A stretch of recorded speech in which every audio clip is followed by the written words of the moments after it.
ñu ngi leen di nuyu yéen ñëpp ci seen tur ak seen sant baa yaa ngeen may dégg léegi ñi ngi am mbégte bu rëy rëy nekk fii tey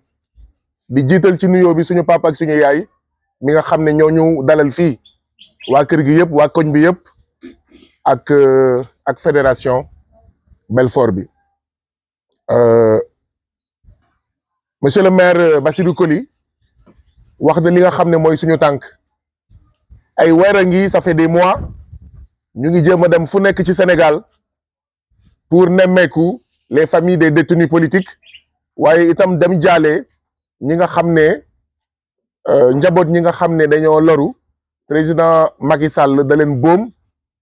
da leen faat ci xeex bi nga xam ne ñun ñoo ko bokk ak Toussaint Manga muy xeex pour beneen Sénégal muy xeex pour génn ci pauvreté xeex pour génn ci ndóol métti na comme ni ko Chris waxee waaye foog naa ne ku xam Toussaint Manga bu fi nekkoon day naan bu kenn inquiété wu day naan bu ko kenn yëgal yaramam ndaxte Toussaint Manga c'est un combattant du tey du démb du barki démb yéen a ma gën a xam Toussaint lii yëngalu ko Toussaint bi mu commencé xeex du tey du démb du barki démb du at bii du y a 2 ans du y a 3 ans et donc war nañ fàttaliku kan mooy Toussaint ngir gën a am fit ngir gën a am courage ci nattu bi nga xam ne moom la ñu yàlla nattoo muy ñu jàpp suñu mbokk suñu frère suñu doom suñu xarit Toussaint Manga Dakar demoon nañ seeti soxnaam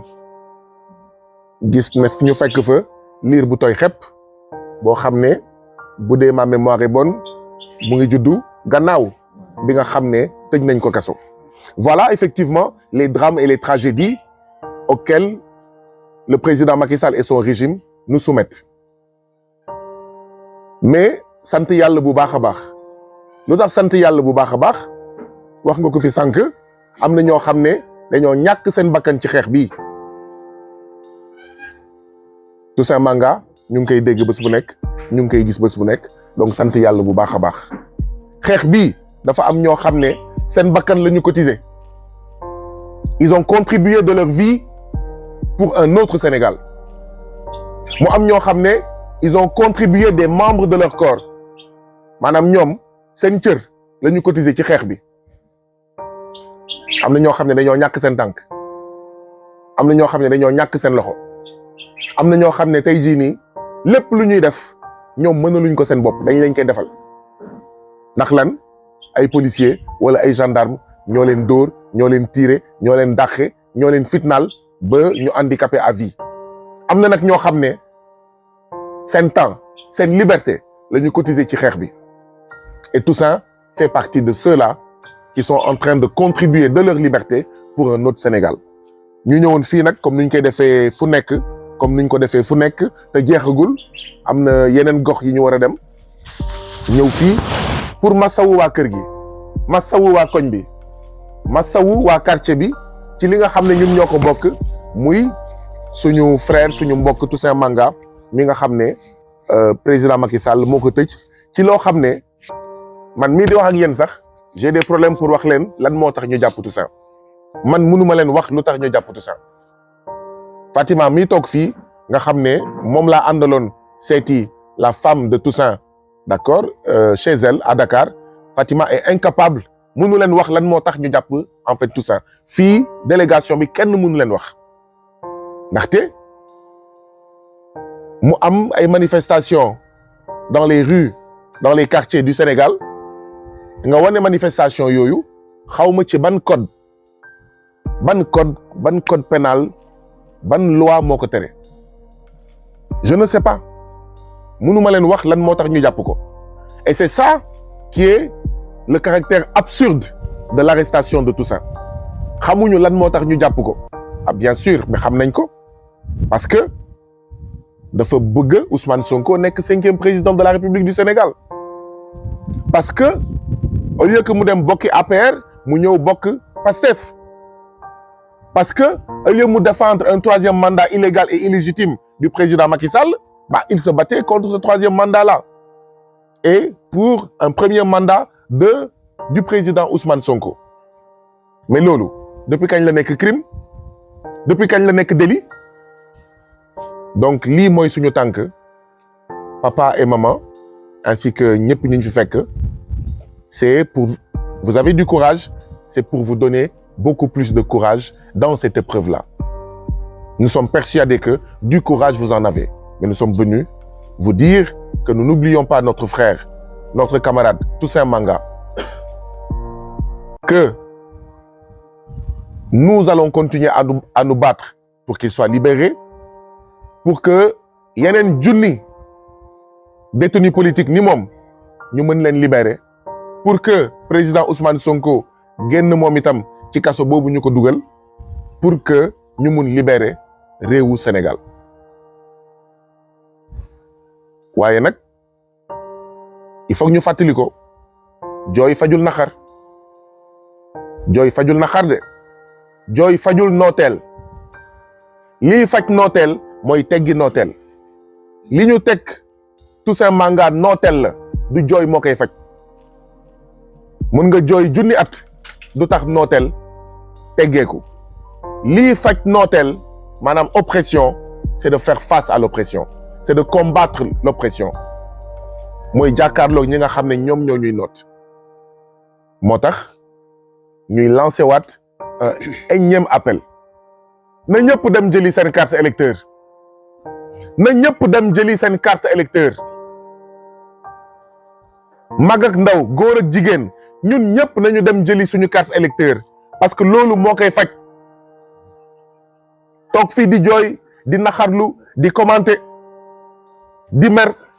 ak ñoom seen du loolu moo koy faj le 25 février 2024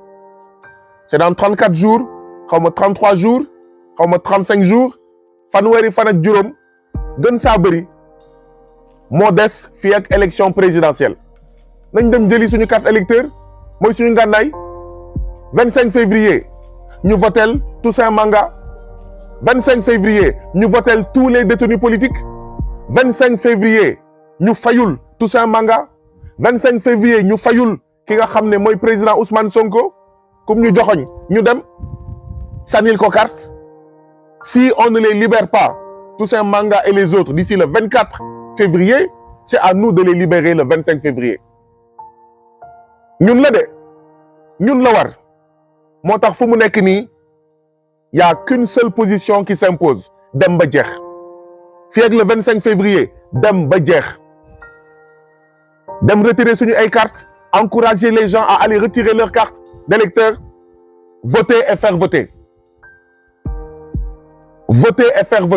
ba pare nag assurer la sécurité de notre vote fii dans le quartier de Toussaint Manga fii dans le centre de vote le plus proche de la maison de Toussaint Manga nous devons rendre honneur et justice à Toussaint Manga en gagnant, mais de la plus belle et de la plus forte et de la plus énergique des manières. Il n'y a pas autre chose à faire. Fii ci Ziguinchor, on doit faire la même chose. Partout en Casamance, loolu moo ñu war. Balay midi, ñu ne fii Ousmane Sonko joxoñ gongo vive félicitations Ousmane Sonko am na ndam Toussaint Manga am na ndam Pastef am na ndam patriotes yi am nañ ndam loolu bu amee dans le mois dans la semaine les prochaines heures Toussaint Manga génn dem naa Gaspard Camara yóbbu sama doom bu jigéen mu faju mais dañ ko faj ba pare consulter ko et tout ça ñuy waaj a dem docteur bi ne ma fii nga toog nii chaise bi fii la Toussaint Manga doon toog. Comment dans un pays où il n'y a pas suffisamment de sages-femmes naka nga mënee nekk ci réew moo xam ne docteurs yi bëriwuñu infirmiers yi dafa manqué sages-femmes yi dafa manqué ngay tëj ay médecins ngay tëj waa kër docteur ndax lan ndaxte dañoo bëgg beneen Sénégal ndax lan dañoo bëgg changement loolu tamit mooy scandale bi nga xam ne moo dal ki nga xam ne moom mooy docteur Toussaint Manga. Ah, Toussaint Manga nag foofu laay daanele li ñu bokk c'est très simple. Toussaint Manga médecin la. Toussaint Manga waa kër docteur la. comme day faj Toussaint Manga di gis nooteelu Sénégal njaxare Sénégal ci moom domaine bi nga xam ne ci la ko yàlla jagleel muy paj. Toussaint Manga di gis ne bés bu nekk il y a 4 à 5 femmes yiy dee ndax lan dañoo ëmb ndax lan dañoo wësin.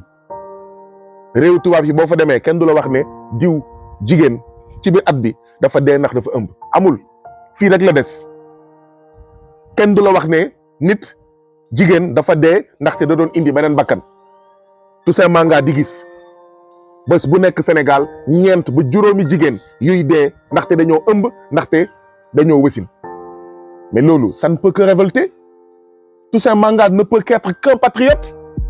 ndaxte lii mu gis te muy gis nu ñuy sàccee alalu Sénégal te muy gis nu ñuy luubalee alalu Sénégal mu xam ne sage-femme yi manqué infirmier yi manqué structure de santé yi manqué matériel de santé yi manqué ñoom ñoo ko lekk ndaxte ñoom ñoo luubal xaalis bi nga xam ne moo waroon jënd pour que matériel bu doy am fii ci hôpitaux fii ci Ziguinchor ak feneen. ngeen foog ne dëgg la ñu naan xawma groupe électrogène wala ban matériel fii ci Ziguinchor dafa paan ñu ne Salif Sadio moo joxe xaalis pour que paan boobu ñu mun ko defar. déggoon ngeen ko wala déggu leen woon ko ngeen foog ne yoon la ngeen foog ne yoon la ana xaalis bi mais ñoom ñoo ko détourné. Toussaint Manga loolu la gis ne tous les jours il y a au moins 50 enfants de moins de 5 ans yiy dee ndax lan biir bu daw ndax lan sibiru ndax lan infection respiratoire aiguë des maladies bénignes. Donc un vrai médecin dans ce pays-là il ne peut qu'être patriote. Un vrai médecin dans ce pays-là il ne peut qu'être en colère parce que day gis ay nit yuy dee mu xam ne ñii ce n'est pas vrai seen app jotagul ñii dañoo dee waaye du ndogalu yàlla ndogalu Macky Sall la ndogalu son gouvernement di jël suñu alal di jox tubaab bi as tuut bi fi des ñu koy séddoo mu des mu compal ñu tuuti pour santé compal ñu tuuti pour éducation compal ñu tuuti pour yoon yi compal ñu tuuti pour ndox mi. Voilà ce qui fait de docteur Toussaint Manga un homme indigné, un homme insoumis, un patriote qui a répondu à l'appel du président Ousmane Sonko et de Pastef. Et donc venir ici, c'est rendre grâce à Toussaint Manga. mooy jëmmal ko fësal ko fii ci digg këram fii ci digg koñ bi ngeen xam ne nous sommes fiers de Toussaint Manga. C'est notre frère, c'est notre camarade. sàccul reyul deful faux billet jaayul drogue. Il est en prison pour notre cause commune, l'intérêt général, un autre Sénégal dans une autre Afrique. lii moo doon suñu tànk ngeen jéggal ma ci wax ju gudd ji dafa. Je vais tenter de prendre quelques mots en français. Voilà, nous sommes très soulagés, très contents et de voir toute cette délégation-là venir chez nous pour nous réconforter. Et nous savons que même si vous ne venez pas, et vous êtes de cœur avec nous. Vous avez fait un effort quand même dans toutes vos préoccupations pour venir quand même nous rencontrer, nous encourager et vraiment nous remercions beaucoup pour ce geste. La situation d'aujourd'hui, c'est la situation qui encombre tout le monde. Nous, parents de Toussaint, nous faisons semblant de ne rien sentir, mais nous souffrons beaucoup. Parce que si Toussaint avait fait quelque chose, avait volé, avait fait quelque chose, ce serait légitime de le mettre en prison. S'il avait vendu de la drogue, ce serait légitime de le mettre en prison. C'est normal. Mais quelqu'un qui n'a rien fait, on le prend comme ça, on le met en prison. Il souffre, même si physiquement on ne le maltraite pas, mais il souffre. La deuxième fois que Macky Sall enferme notre enfant gratuitement. 2 fois. Toussaint a perdu 1 an d'études. Et quand tu perds 1 an d'études, pour nous enseignants, on sait ce que ça se répercute, la répercussion de cette année perdue dans la vie sociale, parce que c'est des années de fonction perdues. Et ça fait beaucoup d'argent perdu. Il l'a enfermé 1 an. Il a retardé dans ses diplômes, ses études. Et encore la deuxième fois qu'ils le mettent en prison. Et nous continuons de souffrir. Macky Sall ne sait pas ce que c'est la souffrance d'un parent qui voit son enfant en prison. Il ne sent pas ça. Mais il le sentira. Il le sentira tôt ou tard. Quand il ne sera pas président, il sera quelque part, même s'il va loin. Il sentira la souffrance d'un parent qui voit son fils emprisonné injustement. Parce que pour un pouvoir, pour une chaise, ça ne vaut pas la peine de faire souffrir des gens. De tuer des gens. Ça ne vaut pas la peine. Si nous avons vraiment la foi en Dieu,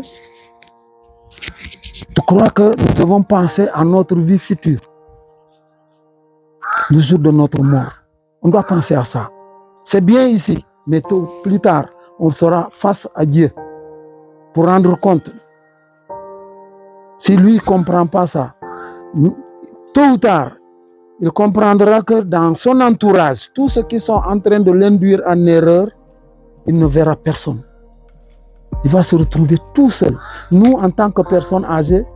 nous avons tellement d'expérience. Et nous savons que c'est comme ça que ça finit les choses. Ça va finir comme ça. Quel que soit ce qu'on aura en tout cas pu faire pour éviter ça, mais ça va finir comme ça. Tous ceux qui sont autour de lui, il ne verra personne. Il va se retrouver tout seul avec sa conscience et ça fait plus mal. C'est en ce moment que ça fait plus mal. Quand on se retrouve seul, quand on se souvient de ce qu'on a fait aux autres, qu'on ne pourra pas regarder. Je pense qu'il lui reste quelques moments, quelques jours. S'il peut se rattraper, tant mieux. S'il ne veut pas se rattraper, bon, ce sera son problème. Moi, je termine en disant merci à tout le monde et nous sommes vraiment réconfortés. Nous sommes sûrs que d'ici quelques jours ou quelques mois, Toussaint sera libre. Voilà. Et tous ceux qui sont en prison, Sonko sera libre parce que c'est son frère. Ils seront libres et ils mèneront leurs activités comme d'ordinaire. Et on verra maintenant la suite de ce qui va se passer.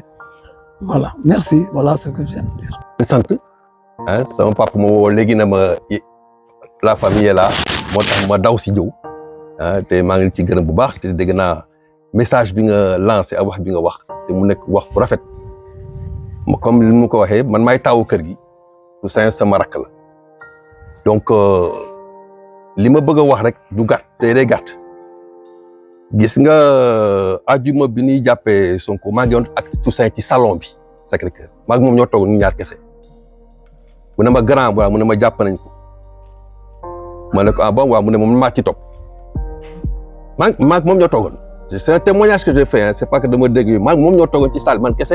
ñu toog di waxtaan mu ne ma mais ma ne ko mais non mais attention bul def loolu parce que 15 août bi fii lañ koy passé ak paa bi parce que dañu woon di 15 août yëpp famille bi dañuy daje fii pour mën a fekkee 15 août bi famille bi yëpp mu ne dañ koy préparer fii 15 août bi mais moom xamuloon ne du fekkee 15 août bi te bi mu ko gisee dafa xool portable rek ne ma ah grand jàpp nañu saa waay waaw mais xam naa ne daal man maa ci topp donc loolu bëgg naa témoigner loolu man la bëgg a témoigner aussi beneen affaire boo xam ne ni Toussaint fi mu nekk nii këram location la nekk Toussaint nekkul ci kër boppam amul kër li ngeen koy gis yëpp muy temps PDS ak léegi lépp nii amul kër tabaxul kër te ku xam nguur normalement boo fa nekkee instant bi war na fekk nga am ay kër ay annaaru kër fu mu toll nii location la nekk day fay location weer bu dee nga xam ne ni loolu pour rejoindre li nga wax loolu mooy valeur loolu rek déjà war na firi valeur boo xam ne ni xaalis bi taxu ko jóg alal taxu kaa jóg conviction moo ko tax a jóg parce que ku xam ne du xaalis du dara instant bi am nga ay immeuble am nga ay leneen mais dafa nekk location moment bi may wax ni nga jëw fi may daanalee aussi paa bi wax na ko am na loo xam ne metti na metti bil mooy doomam bu muy juddu dañ ko téye une semaine après doomam juddu fekkewu man c'est des témoignages yoo xam ne ma dem ko vivre parce que sama rakk la mu nekk ñu tëj ko sa soxna ëmb 10 ba aussi une semaine après yow munoo fexe ba fekkee plaisir boobu ak bégte boobu xam ne ni sa doom yaa ngi koy téye bi say soxna di accoucher fekkewu ko donc ci gàttal ay témoignages yoo xam ne ni tamit fekkee naa ko te dama ko war a wax te dundutu ko ak moom te mais mu am toujours un homme de foi boo gisee mu téye ba léegi homme de foi la valeur ak foi ak famille ñett yooyu la boole dafa fonk famille am bëgg famille am tout ça li ngeen di gis nii ba leen ko gisee en famille doo leen ko xàmmee bu ñu toogoon en réunion de famille nii bu ñuy waxtaan ci benn problème mu famille bu ne ci say jëlal baat mu ne du ma wax parce que sama mag fi toog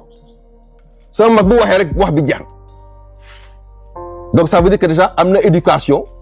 am na valeur am na yar ndax mënoon na ni man kilifa laa bu nit ñi waxee mën naa wax en famille mais ci biir famille bi fii famille Manga dafa am droit d'aînesse boo xam ne ni bu mag yi waxee rek wax bi jeex na loolu nekk kilifa te tout ça dafa respecter aussi loolu moo dog loolu ay témoignage yoo xam dafa baax ñu koy wax ci Toussaint pour xam kuy Toussaint ak lam la mooy gëm-gëmam ak luy valeur am ak luy principe am foofu laa bëggoon wax ci témoignage bi ngeen baal ma merci